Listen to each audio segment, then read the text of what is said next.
નમસ્કાર dB live ન્યૂઝમાં આપનું સ્વાગત છે। આજે આપણે પંચમહાલ જિલ્લાના ઘોઘંબા ખાતે કણબીપાલની સ્વામિનારાયણ મંદિરના સુવર્ણ જયંતિ ઘનશ્યામ મહારાજ સુવર્ણ પ્રતિષ્ઠા મહોત્સવની ઉજવણીના ભાગરૂપે આજે ભવ્ય નગર યાત્રાનું આયોજન કરવામાં આવ્યું છે। ત્યારે આપણે જોઈ રહ્યા છીએ દ્રશ્યોની અંદર સીધા આપણે દ્રશ્યો સુધી લઈ જઈશું કે અહીંયા ઘોઘંબા એપીએમસી માર્કેટિંગ યાર્ડ ગોઠ સંબિયાડ ખાતેથી અહીંયાથી ભવ્ય નગર યાત્રાનું આયોજન કરવામાં આવ્યું છે। પંચમહાલ જિલ્લાની અંદર 50 વર્ષ અગાઉ સ્વામિનારાયણ ગાદી સંસ્થાન મણિનગર દ્વારા અહીંયા એક નાના મંદિરની સ્થાપના કરવામાં આવી હતી અને આચાર્ય મુક્તજીવન સ્વામી બાપા અને ત્યારબાદ પુરુષોત્તમ પ્રિય સ્વામીજી દ્વારા આ વિસ્તારની અંદર સત્સંગનું ખૂબ જ વિચરણ કરવામાં આવ્યું હતું અને પ્રચાર અને પ્રસાર કરવામાં આવ્યો હતો અને ત્યારબાદ મંદિર અને હરિભક્તોનો વિકાસ થતાં અહીંયા ભવ્ય મંદિરનું નિર્માણ કરવામાં આવ્યું છે। લગભગ 4.5 કરોડના ખર્ચે અહીંયા નૂતન મંદિરનું સ્થાપના કરવામાં આવી છે અને એનો 3 દિવસનો ઉત્સવ અત્યારે ચાલી રહ્યો છે। 30 માર્ચ 31 માર્ચ અને 1 એપ્રિલ સુધી અહીંયા ભવ્ય ઉત્સવ ચાલી રહ્યો છે, જે અંતર્ગત આજે ભવ્ય નગર યાત્રાનું આયોજન કરવામાં આવ્યું છે। શણગારેલા રથની અંદર પૂર્ણ પુરુષોત્તમ સ્વામિનારાયણ ભગવાન અને સંતો સહિત સ્વામિનારાયણ ગાદી સંસ્થાનના વર્તમાન આચાર્ય જીતેન્દ્ર પ્રસાદજી મહારાજ અને પૂજ્ય સંતો મહંતો અને હજારોની સંખ્યામાં ભક્તોની મેદની ઘોઘંબા જાણે કે આમ ધરતી ઉપર સ્વર્ગ જેવો અહેસાસ કરાવતો અત્યારે અહીંયા માહોલ જોવા મળી રહ્યો છે। ત્યારે આપણી સાથે સંસ્થાના વિદ્વાન સંતવરીઓ ઉપસ્થિત છે, તેમની પાસેથી આજની નગર યાત્રા અને ઘનશ્યામ મહારાજ સુવર્ણ પ્રતિષ્ઠા અને નવનિર્માણ મહોત્સવ અંતર્ગત શું છે સમગ્ર ઘટના અને શું કાર્યક્રમ છે તેના વિશે જાણીશું। સ્વામીજી, આપનું સ્વાગત છે। આજે ઘોઘંબા ખાતે જે નગર યાત્રાનું આયોજન કરવામાં આવ્યું છે એના ઉપર આપ થોડો પ્રકાશ પાડશો। આજે આ ઘોઘંબા સ્વામિનારાયણ પાલની ઘોઘંબા તાલુકો એમાં ગુરુદેવ મુક્તજીવનદાસજી સ્વામી બાપાએ આજથી 72 વર્ષ પૂર્વે અહીંયા શિક્ષણના શ્રી ગણેશ માંડ્યા હતા અને ધીરે ધીરે કરીને શિક્ષણ જગત આગળ વધ્યું।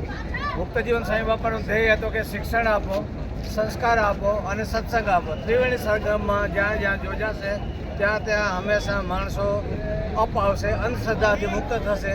આજે આ વ્યસન મુક્તિ રેલીનું અમે આયોજન કર્યું છે, એ સાથે પર્યાવરણ રક્ષણનું પણ આયોજન કર્યું છે અને તમે જોઈ રહ્યા છો હજારો બધા ભક્તો આનંદ કિલ્લોલ કરી રહ્યા છે અને આ સ્વામિનારાયણ ગાદીના દેશ વિદેશથી બધા ભક્તો આવે।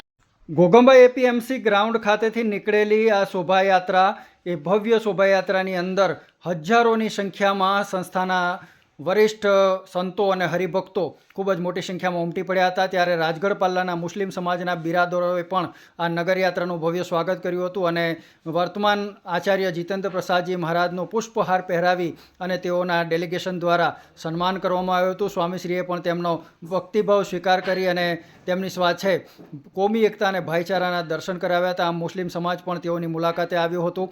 ત્યારબાદ નગરયાત્રા ધૂમ ધડાકા સાથે અને ડીજે અને બેન્ડના તાલ સાથે સમગ્ર ઘોઘંબાના રાજમાર્ગો ઉપરથી પસાર થતાં વિવિધ જગ્યાએ આ નગરયાત્રાનું સન્માન કરવામાં આવ્યું હતું, સ્વાગત કરવામાં આવ્યું હતું। ત્યારે બીએપીએસ સ્વામિનારાયણ મંદિરના ગેટ સામે બીએપીએસ સંસ્થાના વિદ્વાન સંતો દ્વારા પણ નગરયાત્રાનું ભવ્ય સ્વાગત અને સન્માન કરવામાં આવ્યું હતું અને સ્વામિનારાયણ ગાદી સંસ્થાનના આચાર્યશ્રીનું પણ પુષ્પહાર પહેરાવી અને સન્માન કર્યું હતું। આ પ્રસંગે બીએપીએસ સંસ્થાના પણ સેંકડો હરિભક્તો ઉપસ્થિત રહ્યા હતા અને આ સ્વામિનારાયણ ગાદી સંસ્થાનના હરિભક્તો પણ હજારોની સંખ્યામાં પણ સ્વામિનારાયણ ભગવાનના જયનાદ સાથે આ ઐતિહાસિક ઘડીને વધાવી લીધી હતી। ત્યારે જે રીતે આ નગરયાત્રા ઘોઘંબામાંના માર્ગો ઉપરથી પસાર થઈ રહી હતી, જાણે કે આખું ઘોઘંબા ઘેલું બન્યું હતું અને સમગ્ર ઘોઘંબાના રાજમાર્ગો ઉપર ડ્રોન દ્વારા પુષ્પવૃષ્ટિ પણ નગરયાત્રા ઉપર કરવામાં આવી હતી અને ખાસ કરીને જે સ્વામિનારાયણ ગાદી સંસ્થાનનું જે બેન્ડ છે ત્યાંના સ્વામિનારાયણ બેન્ડની સુરાવલીઓએ સંગીતના તાલ સાથે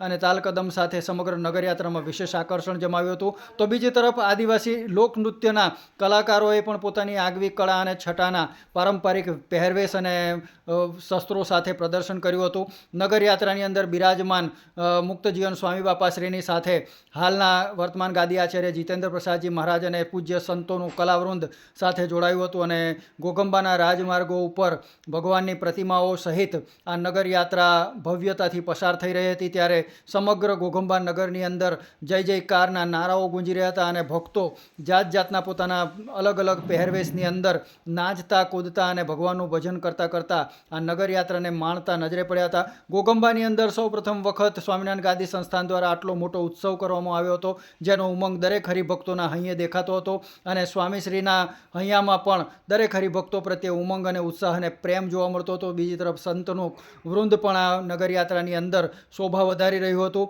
અને સંસ્થાના વિદ્વાન સંતો આ નગરયાત્રાની અંદર રથ ઉપર બિરાજમાન થઈ અને ભક્તોની સાથે મોજ માણતા માણતા નગરયાત્રાની અંદર વિચરણ કર્યું હતું. સંસ્થાની બાઈ ભક્તોએ પણ માથા ઉપર કળશ અને શ્રીફળ મૂકી અને વધામણા લીધા હતા. આમ હજારોની સંખ્યામાં બાઈ ભાઈ હરિભક્તો ઘોગંબાની અંદર ઉમટી પડ્યા હતા અને દેશ વિદેશના તેમજ ગુજરાત અને બહારના પ્રદેશના હરિભક્તો પણ આ સમયા ઉત્સવ માટે ખાસ કરીને ઘોગંબા ખાતે ઉમટી પડ્યા હતા. અને સમયાની ચરમસીમા સમાન આ જે નગરયાત્રાનો જે ઉત્સવ છે એ ખૂબ જ ભવ્યતાથી અને દિવ્યતાથી સમગ્ર ઘોગંબાના રાજમાર્ગો ઉપર આ નગરયાત્રા ફરતી ફરતી જ્યારે પસાર થઈ રહી હતી ત્યારે ઠેર ઠેર શોભાયાત્રાનું સ્વાગત કરવામાં આવ્યું હતું.